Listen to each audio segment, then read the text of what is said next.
Os 7 filhos de Seva. Esse é mais um vídeo do seu canal missionário e de Pregar e Grace. Eu sou o pastor Daniel Augusto, missionário na obra de Deus.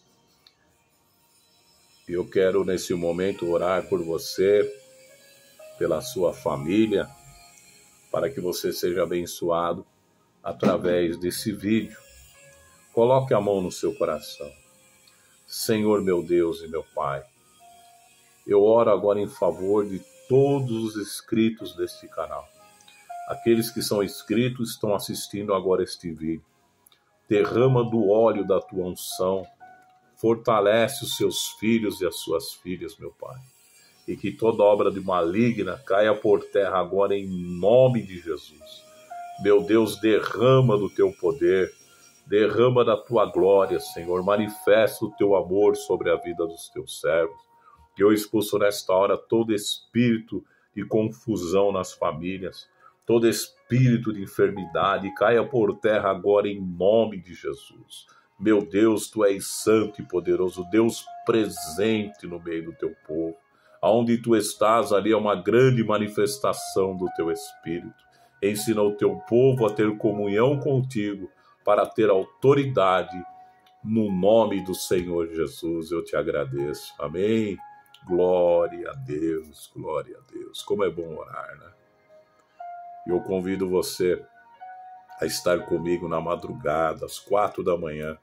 É um momento que eu me levanto para orar. Entro no quarto, fecho a porta, dobro os meus joelhos e oro a Deus pela tua vida e pela vida de muitos irmãos, para que a glória do Senhor esteja resplandecendo maravilhosamente, né? Eu queria que você deixasse aí no comentário que região você está assistindo o nosso vídeo, qual é a cidade, né? Eu estou aqui em São Paulo, né? Ou você também pode comentar sobre esse tema que nós vamos falar agora, amém? Quem eram os 7 filhos de Seva? Eles eram exorcistas judeus, que tentavam usar o nome de Jesus para expulsar demônios, mas foram derrotados por um espírito maligno que ilustra a importância de um relacionamento verdadeiro com Deus, né?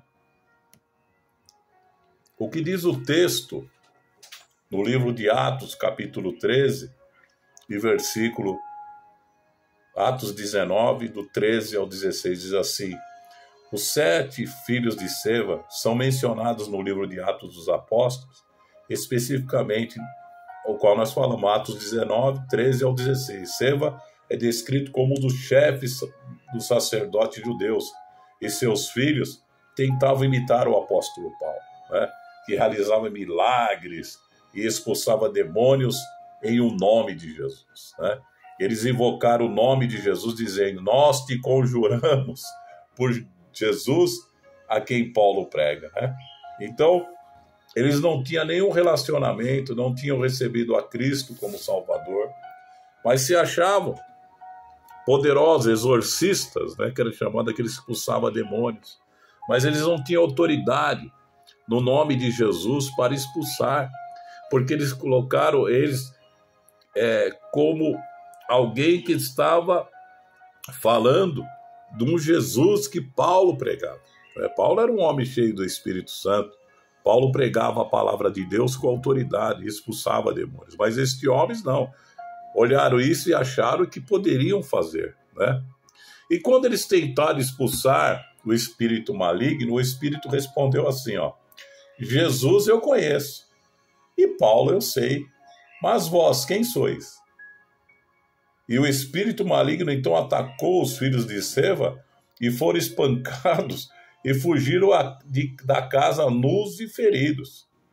E essa experiência humilhante destacou a falta de autoridade espiritual que eles não tinham, pois não possuíam um relacionamento genuíno com Deus, né? Ao contrário, Paulo ele era reconhecido pelos demônios devido à sua fé e intimidade com o Senhor.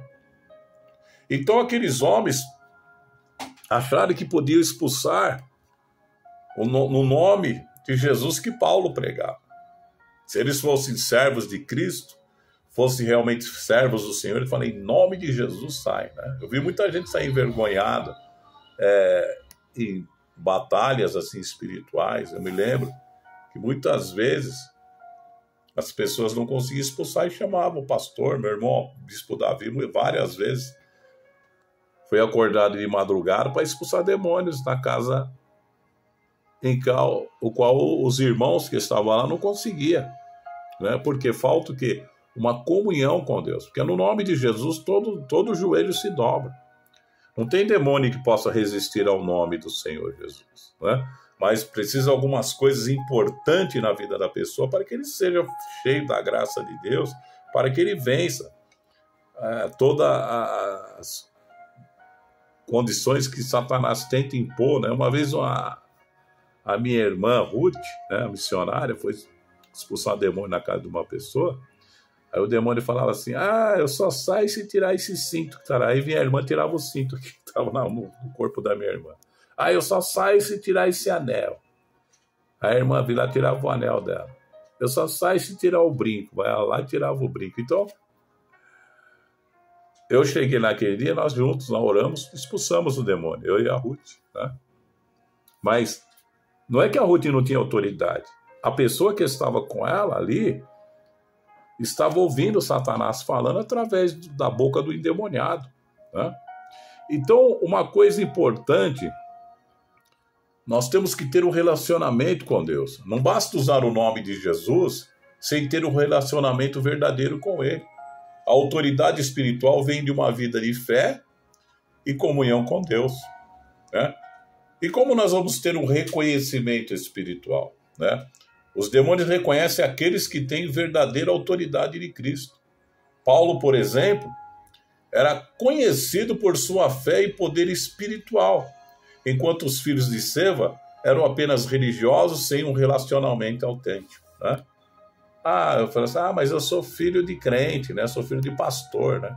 Mas se você não tiver um relacionamento com Cristo, se você não for uma pessoa temente a Ele de oração, os demônios vão te enfrentar e você vai sair envergonhado, né? Porque eles tentam de alguma forma envergonhar. Aqueles homens apanharam, né? Saíram nus, porque não havia nenhum tipo de autoridade na vida deles, né?